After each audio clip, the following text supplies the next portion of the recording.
여러분 안녕하십니까? 이어서 광주 MBC 5시 뉴스입니다. 더불어민주당 이재명 대표가 어제 포스코 광양제철소 앞에서 발생한 경찰의 한국노총 간부 체포 과정을 두고 2023년 비참한 노동 탄압의 현 주소라고 비판했습니다. 이 대표는 오늘 SNS에 글을 올려 고공농성에 돌입한 노동자를 경찰이 곤봉으로 내려치고 강제 연행으로 유혈 사태까지 벌어진 건 과거 군사 정권 시절에나 일어나는 일이라고 밝혔습니다. 또 정부를 향해 정치적 이득을 위해 노동자를 갈라치기 하고 국민 생명을 위협하는 분열의 정치를 중단하라고 촉구했습니다.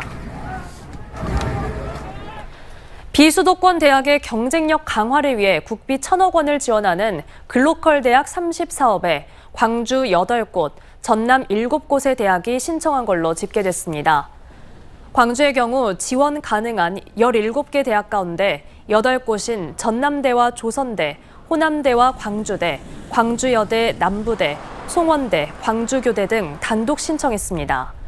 전남에서도 동신대와 목포대를 비롯한 7곳이 혁신안을 제출한 걸로 확인됐습니다.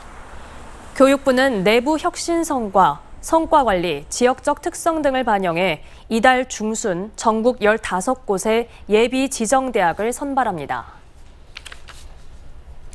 정무창 광주시 의회 의장은 윤석열 정부는 일본의 후쿠시마 원전 오염수 방류를 반대하는 국민의 목소리에 복종할 것을 강력히 촉구한다고 말했습니다.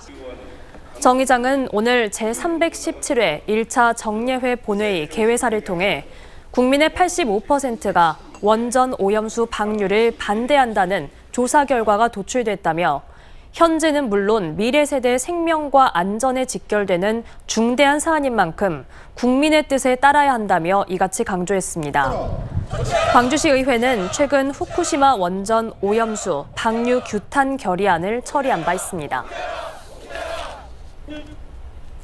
HDC 현대산업개발의 광주 재개발 현장 건물 붕괴 참사로 17명의 사상자가 발생한 지 2년이 지났지만 민간 건축 현장에서의 예방 대책은 여전히 미흡하다는 지적이 나왔습니다.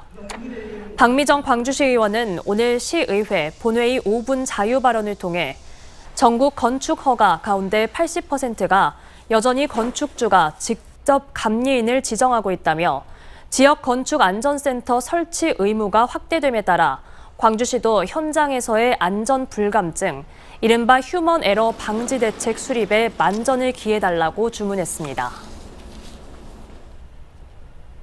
광주시 의회가 개인 회사 법인카드 사용 적절성 논란을 일으킨 임미란 시의원을 징계위원회에 회부하기로 했지만 사실관계 검토 단계부터 늦어질 걸로 보입니다.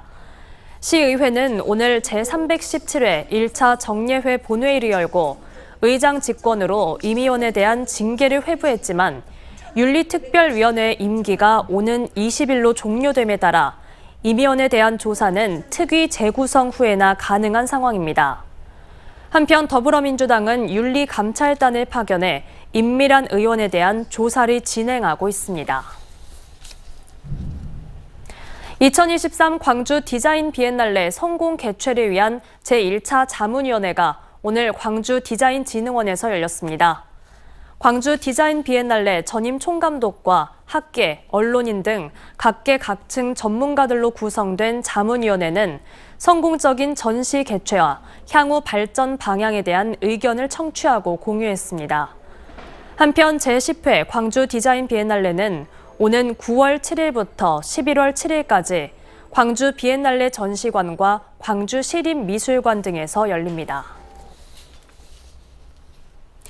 길을 건너던 20대 남성을 치어 숨지게 한 혐의로 화물차 운전자 60대 남성이 경찰에 붙잡혔습니다. 광주 서부경찰서는 어제 낮 12시쯤 서구 유촌동 서구 북구 선거관리위원회 앞 편도 2차선 도로에서 차를 몰다 횡단보도를 건너려던 20대 보행자를 치어 숨지게 한 혐의로 60대 남성을 붙잡아 조사하고 있습니다. 신호를 위반한 이 남성은 길을 건너던 보행자를 미처 보지 못했다고 경찰에 진술한 걸로 드러났습니다.